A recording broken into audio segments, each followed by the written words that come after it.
Alhamdulillah wassalatu wassalam ala Rasulillah wa ala alihi wa man wala. Rabbi shrah li sadri wa yassir li amri wa hlul 'uqdatam min lisani yafqahu qawli. Subhanaka la ilma lana illa ma 'allamtana innaka antal alimul hakim. Amma ba'd.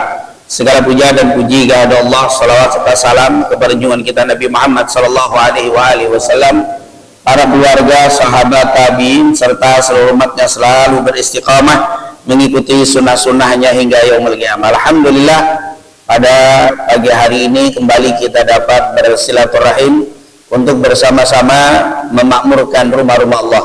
Semoga apa yang kita lakukan ini mendapatkan keridhaan dan keberkahan dari Allah Subhanahu wa taala. Amin ya rabbal alamin. Langsung saja, seperti yang rutin kita lakukan di kumpulan kita di setiap Sabtu pagi ini, kita bersama-sama membaca kitab Riyadhus Shalihin yang alhamdulillah pada pagi hari ini sudah memasuki hadis ke-340. Itu hadis ke-340, hadis yang masih berjudul besarnya yaitu tentang keharaman melakukan kedurhakaan dan memutuskan tali silaturahim. Alhamdulillah, di pertemuan lalu sudah kita bacakan tentang bahwa la yadkhulul jannata qati'un, tidak masuk surga, artinya sulit masuk surga, qati', yaitu orang yang memutuskan tali silaturahim. Alhamdulillah sudah kita jabarkan, dan insyaallah dengan apa yang kita lakukan di setiap Sabtu ini dan juga dengan ilmu yang sudah disampaikan oleh Rasul, menambah kuatnya tali silaturahim di antara kita semuanya. Amin ya rabbal alamin. Di hadis ke-340 ini diriwayatkan dari Mughirah, dikatakan di situ qala al-mu'allif rahimahullah wa nafa'ana bi fid dharain amin, anil Mughirati ibni Syu'bah qala qala an-nabiy sallallahu alaihi wasallam innallaha harrama alaikum uquqal ummahat wa wa'dal banat wa mana'an wahad wa qalakum qila wa qal wa kasratas su'al wa idha'atal mal. Hadis rawahu al-Imam al-Bukhari. Hadis ini tentunya telah disepakati sahihannya, diriwayatkan oleh al-Imam al-Bukhari dari Mughirah ibn Syu'bah. Jadi hadis ini diriwayatkan dari Mughirah ibn Syu'bah radhiyallahu anhu. Rasulullah sallallahu alaihi wasallam bersabda, sesungguhnya Allah telah mengharamkan kepada kalian durhaka kepada ibu, mengubur anak hidup-hidup, menahan hak orang lain dan meminta yang bukan haknya, banyak berbicara terhadap hal yang tidak bermanfaat, terlalu banyak bertanya dan menghambur-hamburkan harta. Inilah tentunya tema-tema yang sangat luar biasa. Kalau kita bahas satu persatu tema ini tentunya waktunya tidak memungkinkan, oleh karena itu kita akan membahas secara garis besar hadis yang terdapat di kitab Riyadhus Shalihin ini. Semoga apa yang akan kita bahas ini mendapatkan keridhaan dari Allah Subhanahu wa taala. Amin ya rabbal alamin. Yang pertama, rawi hadis Mughirah ibn Syu'bah. Mughirah ibn Syu'bah As-Saqafi. Mughirah bin Syu'bah ini nama lengkapnya adalah Mughirah bin Syu'bah bin Abi Amir Al-Thaqafi. Beliau ini berasal kelahiran dari kota Taif. Kota Taif ini sudah menjadi tempat banyak kunjungan orang yang umroh nih atau haji. Sudah kadang umroh plus apa? Taif. Taif ini kota yang salah satunya yaitu yang berada di Mekah Al-Mukarramah, sekitar 150 kilo, artinya agak jauh dari kota Mekah. Dan ini Taif ini tentunya banyak sejarahnya, diantaranya sahabat yang paling terkenal adalah Abdullah bin Abbas. Abdullah bin Abbas meninggal di kota Taif tahun 68 Hijriah. Maka di sana suka ada masjid Abdullah bin Abbas. Tapi jangan salah paham, Abdullah itu bukan masjid yang dibangun oleh Abdullah bin Abbas. Di situ dimakamkan Abdullah ibn Abbas, tapi masjidnya tentunya baru. Nah, ini tentunya Taif ini tempat kelahiran dari Mughirah ibn Syu'bah Al-Thaqafi. Beliau ini suka dipanggil dengan kunyahnya Abu Isa. Jadi Abu Isa Mughirah ibn Syu'bah ibn Abi Amir Al-Thaqafi. sempat mengikuti Bai'atur Ridwan, yaitu Bai'atur Ridwan ini yang terjadi waktu Sulhul Hudaybiyah. Beliau dilahirkan kapan? Ada yang mengatakan 20 tahun sebelum hijrah. Jadi beliau ini nanti meninggalnya yaitu tahun 50 Hijriah. Dalam usia berapa tuh kira-kira? 20 tahun sebelum hijrah dia lahir. Tahun 50 Hijriah dia meninggal. 70. Jadi berusia 70. Fisiknya, beliau terkenal fisiknya ini sangat besar. Orangnya besar, tinggi, keningnya lebar, artinya orang yang besar sesuai fisiknya. Dan orang ini juga Mughirah bin Syu'bah orangnya yaitu ahli di dalam mengubah syair. Artinya kalau membuat syair dia pintar.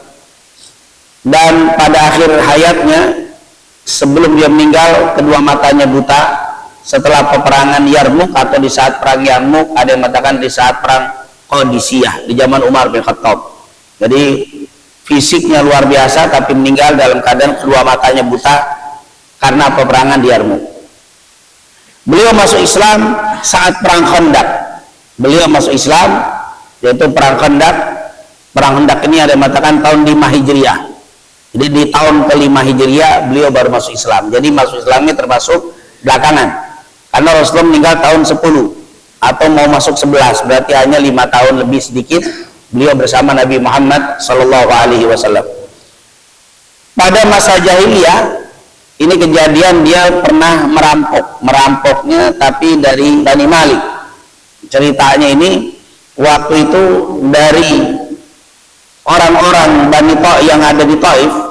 Jadi di Taif ini pernah dan sering berhubungan dengan Raja Muqawqis yang di Mesir.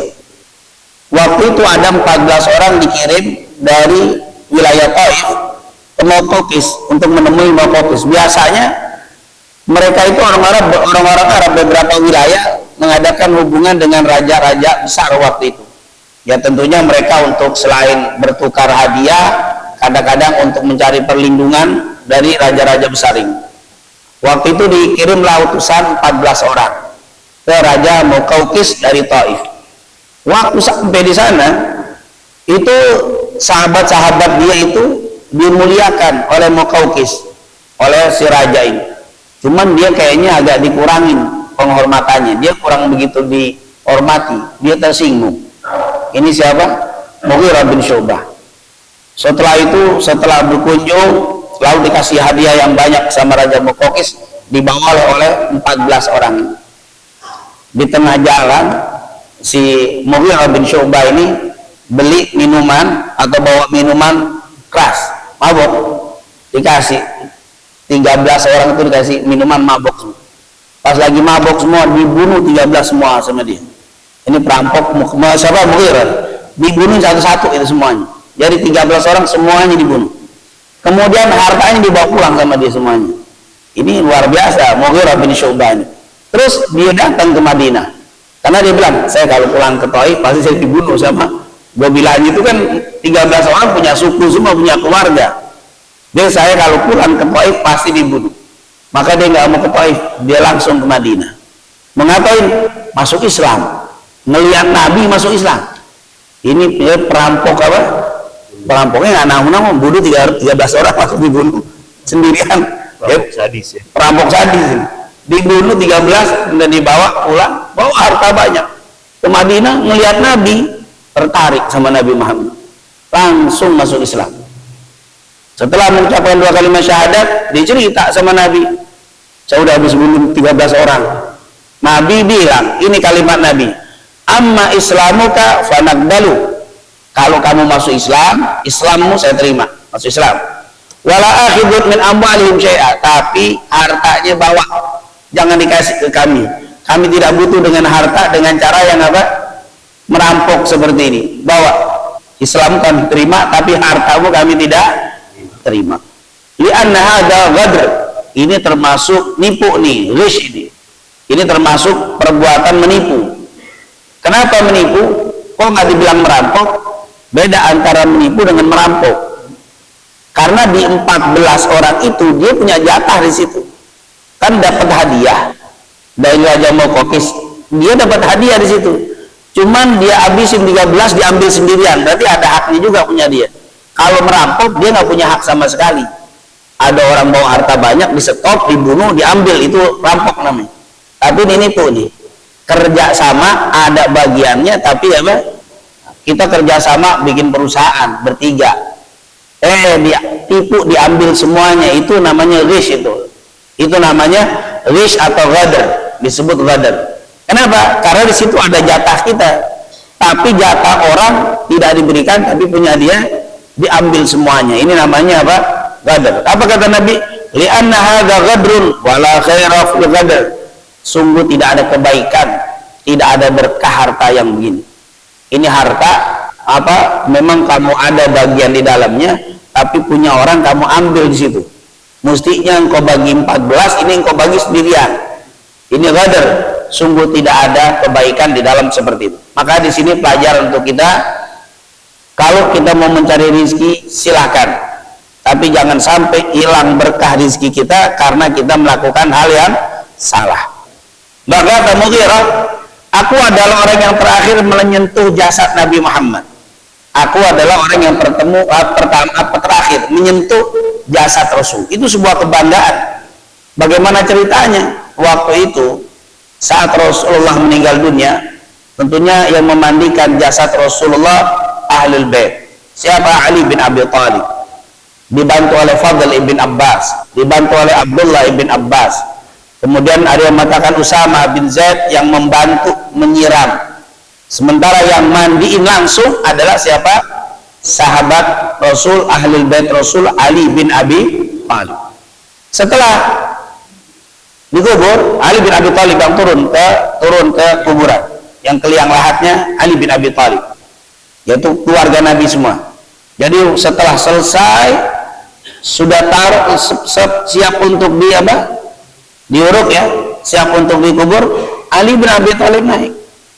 Waktu Ali bin Abi Thalib naik, Mughirah bin Syu'bah ngelemparin cincinnya di kuburan.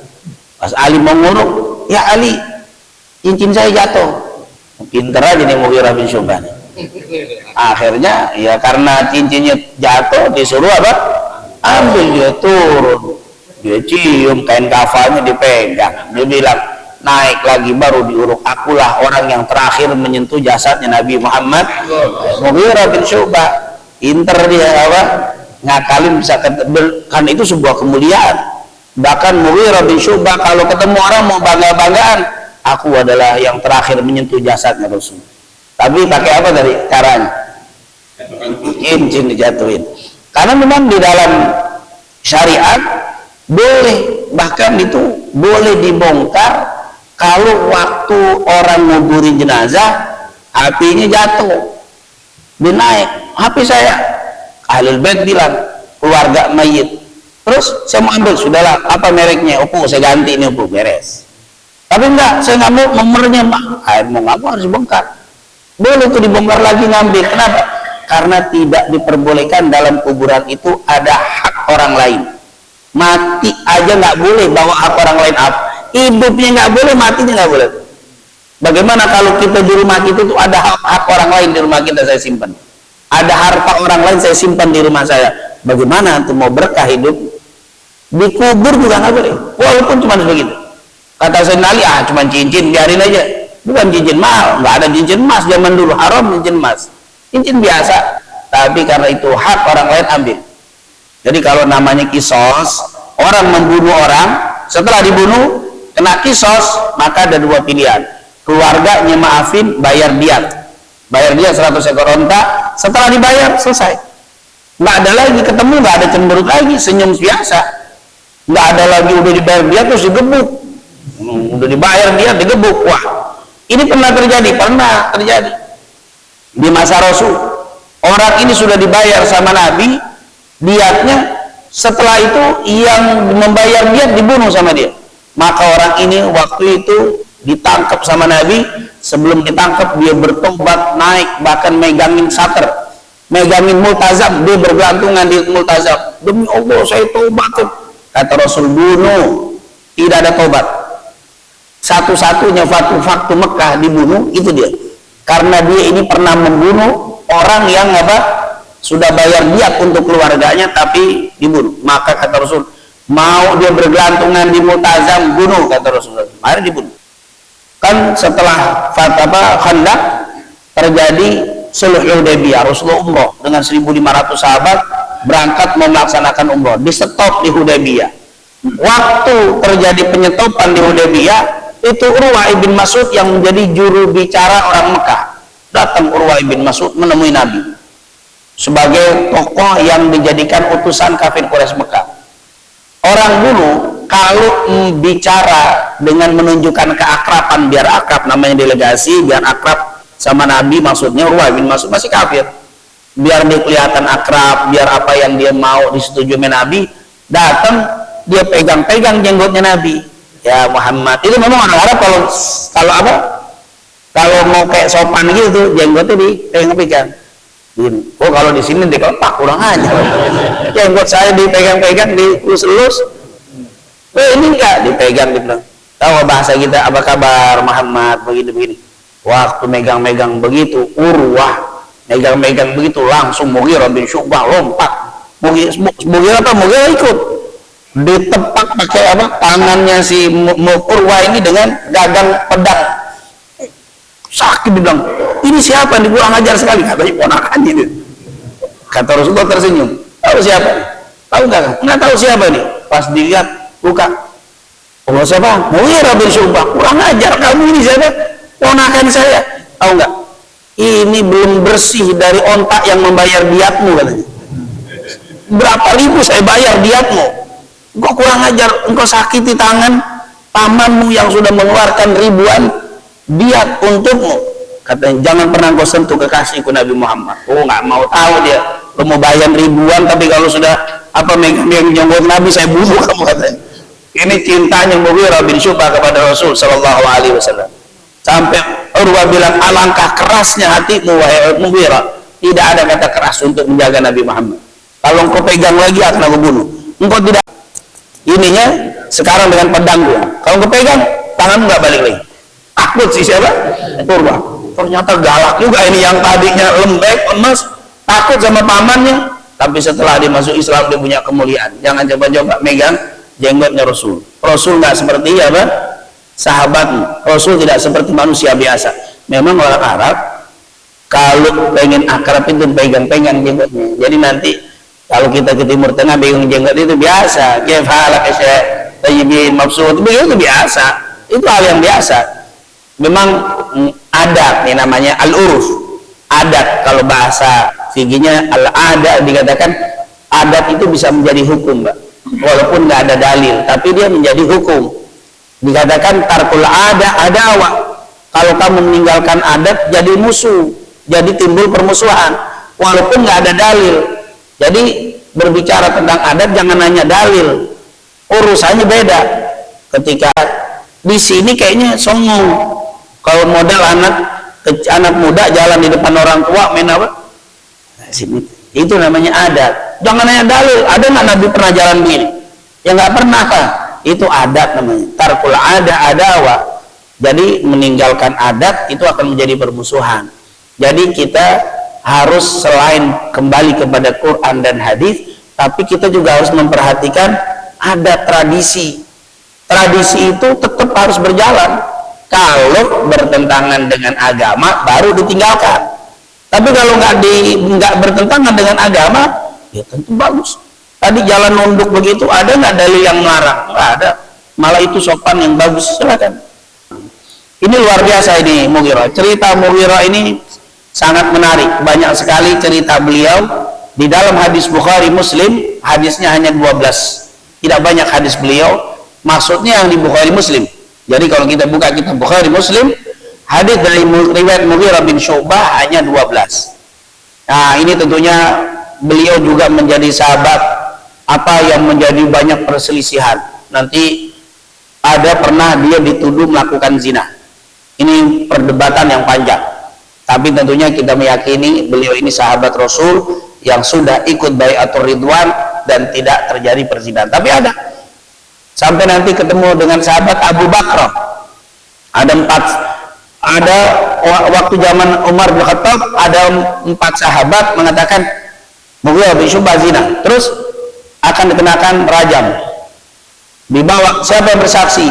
3 sahabat bersaksi, diantaranya Abu Bakar. Abu Bakar ini haditsnya juga banyak dan riwayatnya banyak. Bersaksi, aku bersaksi di melihat zina. Tapi yang satu lagi kayaknya zina apa enggak, saya ragu-ragu tuh. Akhirnya karena satu mundur menjadi saksi, 3 orang ini kena pukulan 80 kali pukulan karena menuduh zina.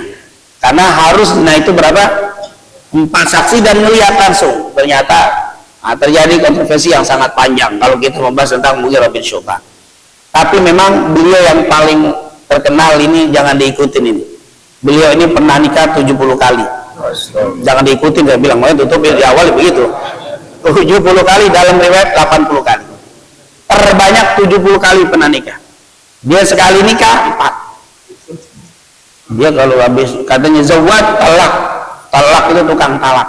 Dilihat dia maaf mau berhubungan, cerai dah, ganti lagi, cerai. 70 sampai 80 kali zawad. Dia bilang jangan diikutin, ini jadi apa? Mughirah bin Syu'bah ma'ruf terkenal.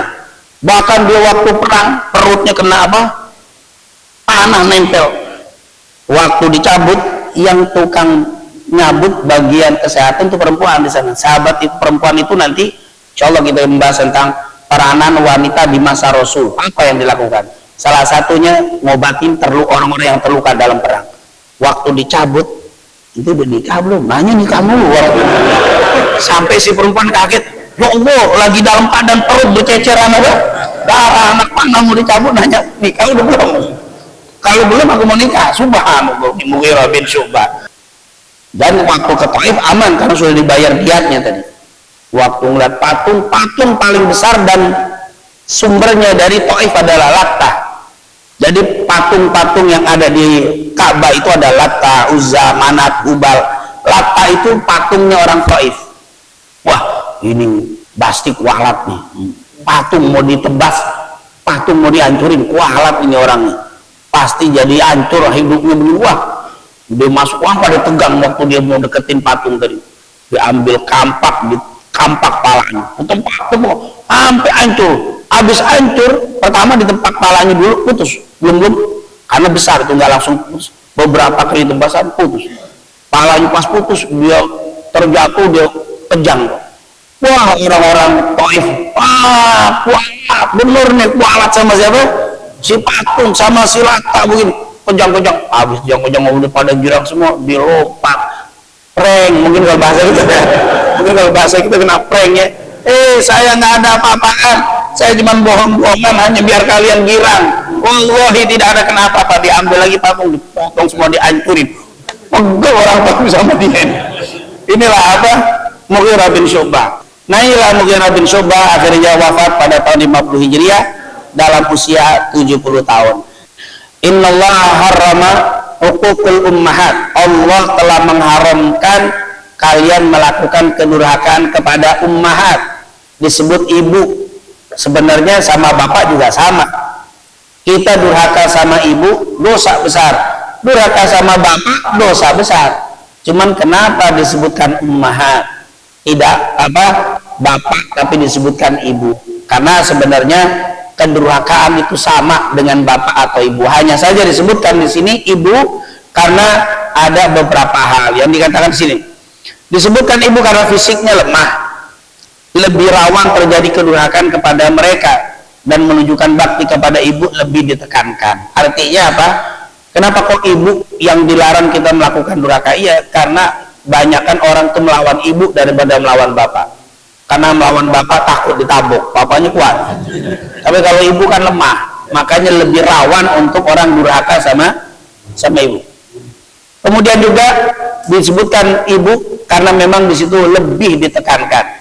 Makanya karena hadis-hadisnya ummuka, ibumu. Kan Rasulullah pernah ditanya, ya Rasulullah, man abarun nas?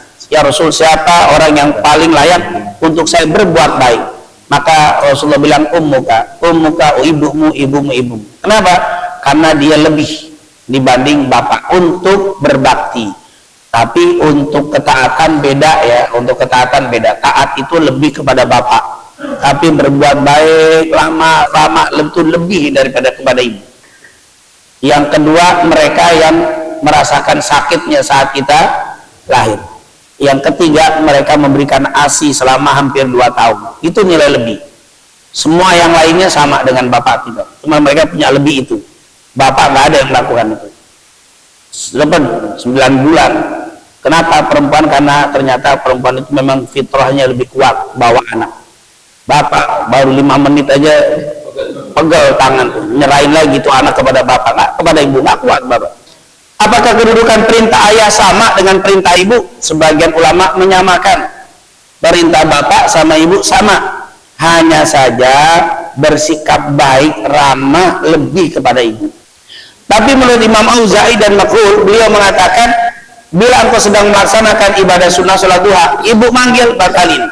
Tapi kalau bapak manggil, cepetin selesai sholatnya, tapi jangan dibatalin. Berarti kata Makhul, berarti ibu lebih daripada apa?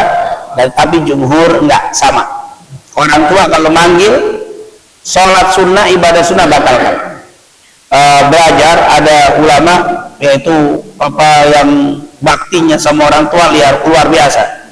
Itu beliau itu taatnya sama ibunya luar biasa, menjadi ulama Mesir, muhaddits, faqih, orang ahli hadis dan faqih, artinya ahli fikih. Dia punya majelis 10.000 kalau lagi taklim.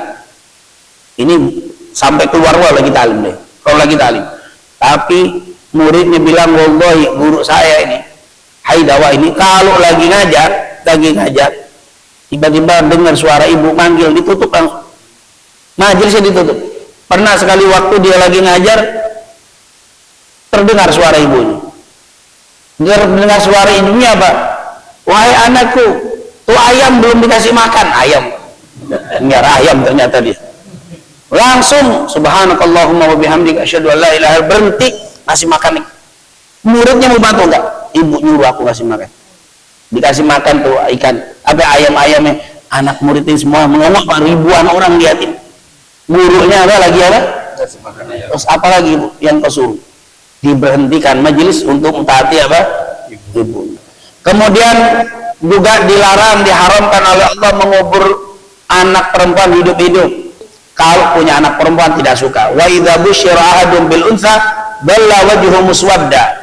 Kalau dikasih kabar gembira, Pak, udah lahir tuh anak ibu, istrimu lahir, punya anak perempuan, mukanya langsung Bapak nunduk, malu. Kalau punya anak perempuan, mereka malu. Apa saya bunuh aja supaya saya nggak malu kalau punya anak perempuan ini. Makanya ada wa idzal mau'udatu su'ilat bi ayyi dzanbin qutilat. Banyak anak-anak perempuan yang dibunuh tanpa dosa sama sekali, hanya karena jadi perempuan dibunuh. Karena anak laki zaman dulu itu menjadi kebanggaan. Orang Arab kalau udah punya anak laki, wah, bayinya itu dikelilingin Ka'bah, teriak-teriak, saya punya anak laki, saya punya anak. Tapi kalau punya anak perempuan, mereka nunduk, mereka malu. Yang nggak kuat malu dibunuh tuh anak. Rasulullah mengatakan, man ala jariyataini hatta tablugha ja'a yaumil qiyamah ana wa huwa wa dhamma baina asabihi. Hadis Bukhari Muslim. Siapa yang punya 2 anak perempuan atau 1 anak perempuan, lalu dia pelihara dengan penuh kasih sayang tuh anak perempuan, hatta tablugha, sampai mereka berdua balik, lalu dia menikah, maka bapak ibunya akan bersamaku di surga seperti ini. Sejak dengar hadis-hadis tentang anak perempuan, sahabat berdoa, ya Allah, jadikanlah kami punya anak-anak apa? Perempuan. Dulunya anti malu punya anak perempuan, tapi sekarang menjadi apa? Kebanggaan punya anak perempuan. Para nabi itu adalah bapaknya anak-anak perempuan. Artinya kebanyakan para nabi anaknya perempuan. Jadi antum jangan pernah malu punya anak perempuan. Dulu mereka kalau punya anak perempuan malu. Kenapa punya anak perempuan malu? Ini diantaranya sebabnya takut merasa malu. Ini ada cerita sejarah yang panjang. Saya tidak ceritakan, insyaallah lain waktu saya ceritakan. Kenapa kok takut malu? Kemudian yang kedua, tidak dapat mendatangkan rezeki. Perempuan kan zaman dulu nggak kerja. Jadi kalau punya anak perempuan itu beban hidup gede, biaya perawatan gede, ya biaya pakaian dari bayi aja udah beda, gedean dikit lebih mahal, ada aksesoris, ada bedak, ada macam-macam. Kalau anak laki kan murah. Anak laki dari kecil bin kaos oblong, celana pendek, udah bebas udah. Murah bajunya. Karena kalau anak perempuan nggak bawa nasab, maka orang Arab tidak suka. Karena orang Arab itu suka sekali dengan nasab. Nasab itu tidak ada. Al-Imam Fakhruddin, para ulama salaf bilang tidak ada suku manusia yang lebih perhatian dengan nasab melebihi orang-orang Arab. Jadi perempuan nggak bawa nasab. Kalau udah punya anak perempuan, pasti nasab kita putus. Maka mereka nggak demen dengan anak perempuan. Tapi setelah Nabi angkat perempuan, bagaimana kemuliaan anak perempuan, akhirnya para sahabat semua pengen punya anak perempuan. Ternyata kemuliaannya luar biasa. Kemudian banyak berbincang terhadap yang tidak bermanfaat. Qila wa qal. Allah nggak suka itu orang yang suka banyak ngomong. Banyak ngomong. Qila wa qal.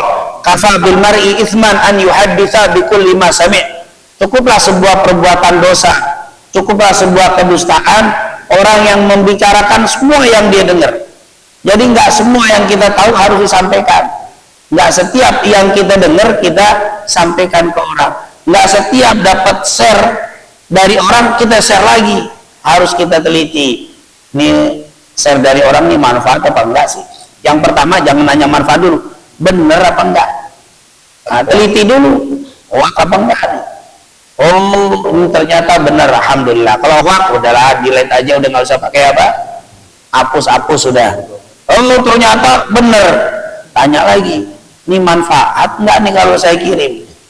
Ini berita benar, tapi menimbulkan manfaat apa enggak? Ini manfaat. Terus mudaratnya bagaimana?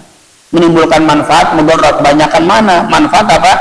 Mudarat. Banyak mudarat, nggak usah di-share lagi, hapus lagi. Begitu juga, jangankan apa yang kita dengar. Ilmu saja nggak boleh. Kita punya ilmu, nggak boleh disampaikan semua orang. Lihat dulu orang nyambung apa enggak nih. Ini kalau saya cerita tentang bab ini, orang ini kayaknya nggak nyambung, bahkan boleh jadi ngedustain, boleh jadi dia malah mengejek. Udah dah, nggak usah disampaikan. Ini orang belum nyampe ini, belum apa? Itu ada ilmunya. Likulli maqamin maqal. Di setiap tempat ada gaya bicara dan ada isi pembicaraan yang pas. Tidak setiap pembicaraan itu pas. Jadi kita lihat yang pertama orangnya nih, audien yang kita ajak bicara, mukhatab. Yang diajak ngomong siapa? Oh fulan, itu pas. Yang kedua materi, itu harus kita lihat. Jangan semua yang kita punya kita sampein, materinya ternyata bagus, tapi yang diajak ngomong nggak pas. Bicara tentang fadilah sedekah, sementara yang diajak ngomong miskin semua. Pusing dia habis ngaji. Ya Allah, kenapa Allah jadiin saya miskin padahal begitu besar pahala sedekah. Saya miskin, ya Allah. Akhirnya dia nyesel habis pengajian, sedih gara-gara nggak bisa bersedekah karena materinya fadilah sedekah. Bicara sama orang kaya, bicara tentang tasbih, tahlil, takbir adalah sedekah. Wah, itu ada hadis. Ala likulli tasbihatin sedekah, ala likulli takbiratin sedekah. Pak, Ibu, nggak perlu kita pusing urusan sedekah dengan harta. Cukup bertasbih, cukup bertahmid, itu adalah sedekah. Orang kaya jadi nggak sedekah lagi, udah tasbih aja terus. Materinya nggak pas. Orangnya mestinya materi tadi dibawa ke orang miskin. Jangan pusing kalau nggak bisa sedekah. Rasulullah pernah bilang, ala likulli tasbihatin sedekah. Tahukah kalian setiap tasbih kalian adalah sedekah? Ala likulli tahlilatin sedekah. Tahlilmu la ilaha illallah itu adalah sedekah. Gede hati orang miskin, walaupun saya nggak bisa sedekah, tapi saya bisa apa? Orang kaya nggak bisa, harus cerita tentang apa? Fadilah sedekah, biar dia banyak sedekah. Jadi nggak setiap ilmu itu cocok di setiap tempat. Rasul selalu itu sebelum dakwah dia tahu nih karakter orang. Dia masuk bambu hapus, nih model bambu hapus kayak begini nih, gaya ngomongnya beda. Ini gaya orang celangkap begini, gaya itulah yang membuat berhasil, sehingga omongannya itu kena. Nabi Muhammad begitu, gaya sama anak kecil beda. Rasulullah gaya ngomong sama orang tua beda, sama orang Badui Nabi beda, sama ibu-ibu mana nenek beda. Rasulullah gaya ngomongnya, sehingga semua orang nyambung dan nikmat didengerin. Nah ini makanya insya Allah kadang-kadang ada orang pinter tapi nggak ngerti cara apa, cara bicaranya, materinya, atau nggak ngerti siapa yang diajak bicara. Maka insya Allah kita semuanya bisa diberikan pemahaman seperti yang Rasulullah ajarkan. Amin ya rabbal. Orang yang suka minta-minta nanti di hari kiamat mukanya nggak tersisa dan memberikan fatwa haram memberikan peminta-minta di jalan, peminta-minta. Kenapa? Kalau kerjaannya itu haram, katanya begitu.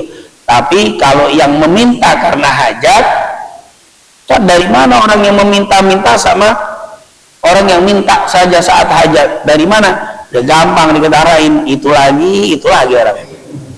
Dia lagi. Udah gitu kalau minta dari pagi sampai maghrib. Habis maghrib pulang, besok pagi maghrib ada lagi. Emang ngantornya di situ. Berarti itu kan meminta-minta.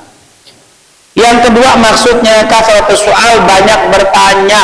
Ini juga nggak boleh diterjemahkan kasratus soal, bisa diterjemahkan banyak minta-minta. Kasratus soal bisa diterjemahkan banyak bertanya.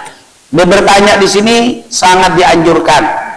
Kita itu banyak bertanya dianjurkan kalau pertanyaannya bagus, kalau pertanyaannya bermanfaat, kalau pertanyaannya tidak menyinggung orang, pertanyaannya tidak ingin merendahkan orang lain, pertanyaannya tidak ingin menyalah-nyalahkan orang lain, bagus. Tapi pertanyaan yang diharamkan yaitu yang pertama, bertanya tentunya yang tadi itu tidak mengandung manfaat, pertanyaannya melecehkan orang, pertanyaannya ngetes ustadznya. Kalau guru ngetes itu bagus karena tujuannya paham apa nggak paham. Oh nggak paham, saya ulang lagi. Oh udah paham, berarti bisa pelajaran baru. Oh kemampuan murid saya sekian, itu maka dites. Tapi kalau murid ngetes guru mau ngapain? Nanti kau dengerin aja guru mau ngajar, kau akan tahu. Oh ternyata pintar, oh ternyata bodoh, itu tahu. Tapi kalau antum pakai ngetes, guru ngajar kamu nggak tahu kualitasnya nggak tahu, berarti antum bodoh. Di dalam hadis Bukhari Muslim kata Rasulullah SAW, kodok itu dulu pernah memadamkan atau berusaha memadamkan api yang membakar Nabi Ibrahim. Jadi Nabi Ibrahim waktu dibakar sama Raja Namrud itu bikin, Pak, waktu mau membakar Nabi Ibrahim, lapangan atau tanah lapang besar dia gali. Setelah digali agak dalam, ditumpuk kayu-kayu sampai nongol itu kayu, lalu dibakar. Api Raja Namrud itu tidak akan pernah padam kalau nggak disiram ya, sampai 15 hari. 15 hari baru bisa padam. Saking apa? Itu kalau pakai kata saking itu udah besar banget itu. Datang malaikat Jibril, ya Ibrahim, alaka hajah. Kata malaikat Jibril, Ibrahim punya hajat kan sama saya? Amma ilaik fala. Apa kata Nabi Ibrahim? Untukmu, kepada saya nggak punya hajat. Hasbiyallah wa ni'mal wakil. Itu ucapan Nabi Ibrahim dalam Sahih Bukhari. Pas dengar hasbiyallah wa ni'mal wakil, langsung api itu Allah katakan ya narukuni bardaw wa salama ala Ibrahim. Pas Nabi Ibrahim lepas, jadi Nabi Ibrahim sama sekali nggak merasakan sifat asli api, yaitu membakar dan memanas. Sampai di tengah ada satu kodok Pak, melihat Nabi Ibrahim dibakar, ya Allah, kekasih Allah dibakar, dia langsung lompat ngambil air di wadi, di lembah, bukan diminum, ditaruh di mulutnya. Setelah penuh dia lompat, setelah dekat dengan api dia lompat lagi, nyembur lagi, lompat lagi, nyembur lagi. Akhirnya Allah tegur lewat malaikat, kodok, apakah engkau tahu apa yang kau lakukan? Dia bilang, iya, kata kodok, saya tahu api ini tidak akan pernah padam dengan siraman air yang berasal dari mulutku, tapi Allah tahu kalau aku niat baik untuk membantu kekasihnya Khalilullah Nabi Ibrahim. Akhirnya sejak saat itu Allah haramkan membunuh kodok. Jadi nggak boleh tuh kodok dibunuh. Pertanyaan ribet-ribet juga nggak diamalin. Ustaz, bagaimana hukum sholat di atas bulan? Mau ngapain antum nanya di atas bulan? Ustaz mikir di atas bulan, emang antum mau ke bulan? Enggak juga, mau ngapain nanya, mikirin jawabannya susah, sudah dijawab nggak ada manfaat. Ustaz, dinosaurus ada nggak ya di Quran? Dinosaurus dicari dalil, dinosaurus ada apa nggak di dalam Quran? Ya Allah, puyeng nyari dinosaurus Pak. ada apa cirek apa semua udah puyeng sudah. Ini bab-bab yang kayak begini jangan ditanya, ini ya berpelik masalah yang nggak ada masalah, nggak ada manfaat. Bertanya tentang seseorang yang berkenaan dengan masalah pribadinya, ini tidak boleh. Si fulan itu saat melakukan begini-begini, tuh gimana tuh? Mau ngapain nanti nanya pribadi orang? Nggak usah, karena nanti waktu antum meninggal masuk ke dalam kubur, malaikat mungkar nanti nanya, kenapa kamu begini? Nanti di hari kiamat, kenapa kamu nggak sholat? Kenapa kamu begini? Kenapa begitu? Nggak ditanya kenapa tuh tangga kamu begitu, nggak ada urusan.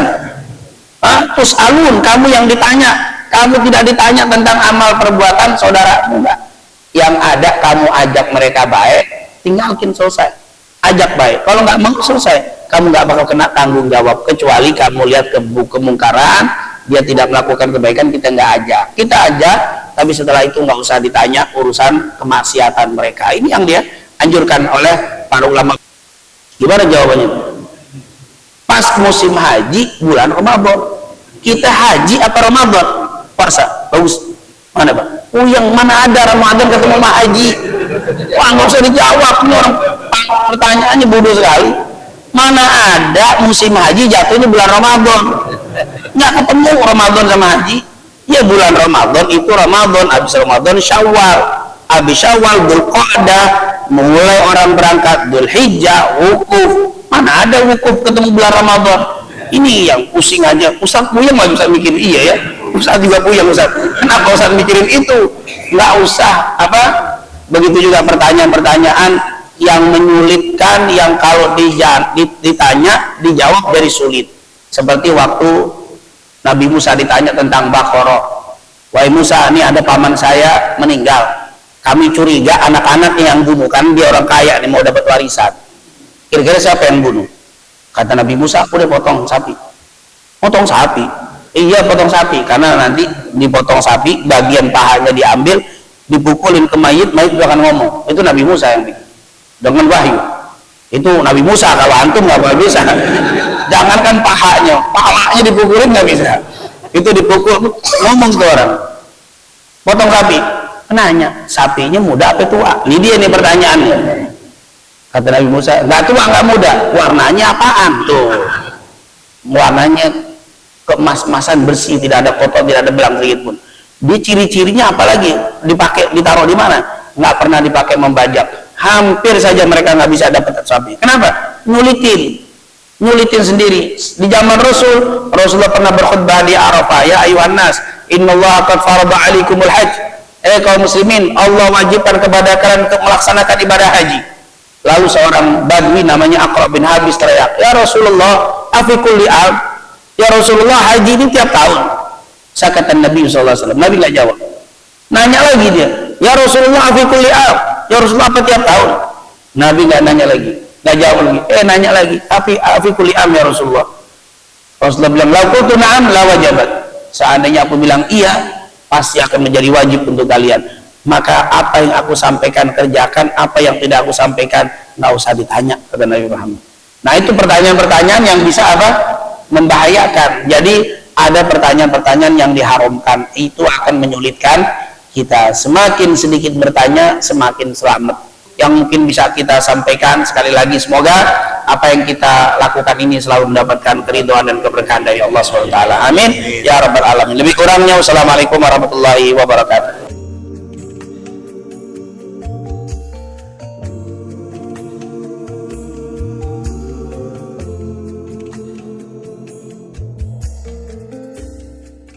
Wahai Tuhan, ku tak layak